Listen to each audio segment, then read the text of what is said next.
Well, we are really excited to be here today. Any minute now, 139 genetically pure Yellowstone bison will be arriving at Fort Peck Indian Reservation to join the original 48 Yellowstone bison that were brought here a couple years ago.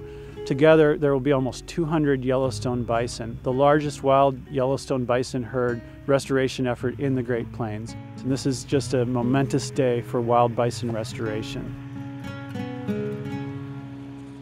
They are descendants of the last wild herd of bison that took refuge in Yellowstone National Park, and that's of significance to the scientific community, but also to the tribes, because it does represent wildness and a link to the past. And I think that everyone has a real interest in seeing that wildness preserved.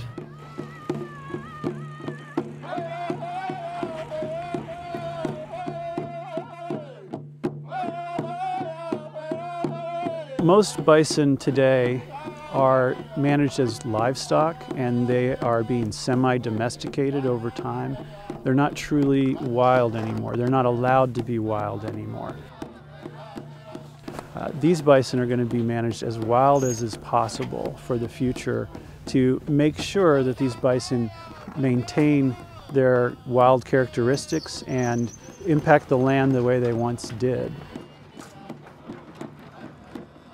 Where they took care of us for thousands of years, and now it's our turn to take care of them. Pretty much that's our department philosophy, I guess you'd say. What I'd like to see is that to continue on, so that when, like, my kids, my grandkids, that the herd is still taken care, you know, or people, my grandson. That's what I want to see.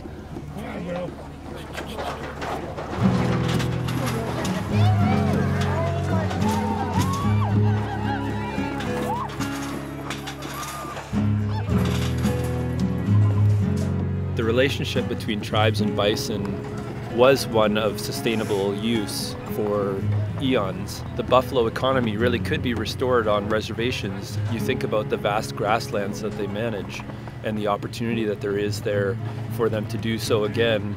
I think there's a lot of potential when you look at tribal communities and how tight-knit they are for a communal good like bison to be highly beneficial in the future. Our poultry herd started out with 8,300 acres. It has grown now to 13,000 acres. And hopefully we'd like to eventually expand possibly to 25,000 acres. This is already putting us 20% of the way toward the ultimate goal of at least 1,000 wild bison in a herd. That's the number scientists say are necessary to restore the role the bison once had on the environment. This will also be a source population for additional herds across other lands that are available for bison. Other Indian tribes, for example, that are interested in bison restoration, and other public land areas in the future that want bison. And the Fort Peck tribes are the leaders in wild bison restoration out here, and we all owe them a debt of gratitude for the great work they're doing to restore this incredibly important animal to the Great Plains. You know, it's just an awesome feeling. Our tribe made history.